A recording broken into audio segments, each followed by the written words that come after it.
I think people are often surprised that a man should be writing about these issues and should be engaged in. There's a sort of sense that, well, women's rights are, they're nice, but they're what women should talk about at teas. It's a nice peripheral side issue for women to talk about.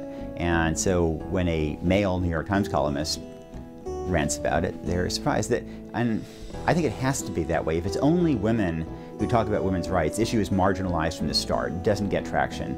In the same way that gay rights got traction when straight people talk about them, then this is a human rights issue. It's the paramount human rights issue around the world, I think.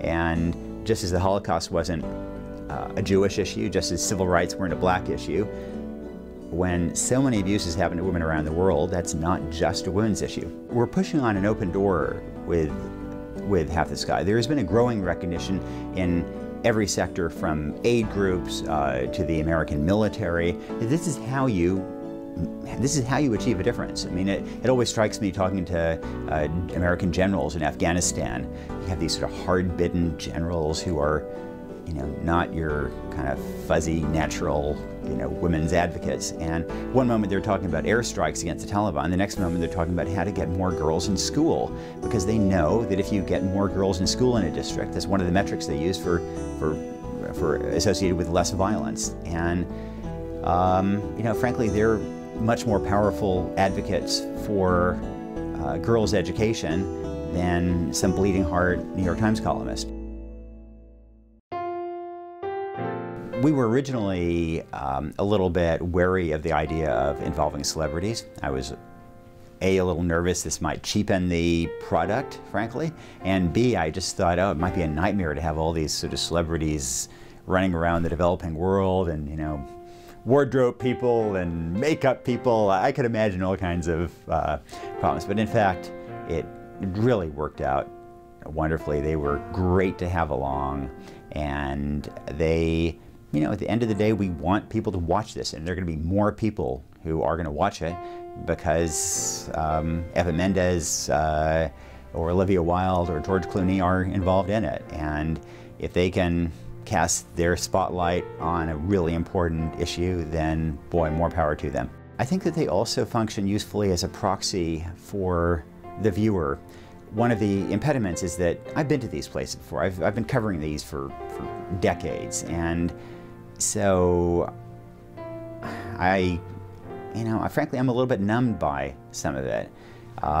For the viewer, it's the first time they're going to see it, and these celebrities are a proxy for them in that respect. I remember one morning in Sierra Leone, walking back from breakfast in our little hotel, and Eva Mendes's door was open, and she was sitting in her chair crying.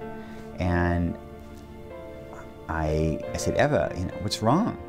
And she was just kind of overwhelmed by with something we'd reported on the previous day, a girl named Fulamatu who had been raped by a local pastor and had prosecuted him, but all kinds of problems were arising. And that heartbreak is real, and we want to capture that, but there's also hope there and change happening. And indeed, Eva is now sponsoring that girl, Fulamatu, at a great boarding school in Sierra Leone. And I do hope that we can convey to the viewer that, yes, bad things happen, but change not only is possible, it's inevitable. And this is a battle we're winning.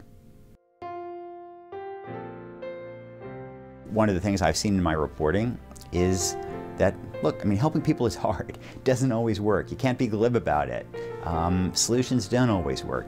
But on balance, we are getting better at figuring out how to make a difference, that much of the time we can have a transformative impact on people, and that if you can have a pretty minor intervention, you buy a girl a school uniform so that she can actually stay in school, well, she's much less likely to get AIDS, she is going to earn more money, she's going to marry better, she's going to have fewer children and take care of them herself. It starts a real transformative, virtuous cycle that affects not only her, but her family, her community, and ultimately the next generation as well.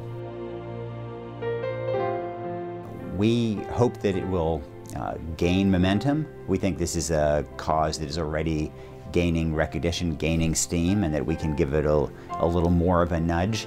And I think the most heartening thing for us as authors is the number of people who pick up Half the Sky and read it and then actually do something. They start some organization. They get involved in one of the organizations we list in the back of the book. And we hope that watching the documentary on PBS will be the exact same kind of a boost to the cause.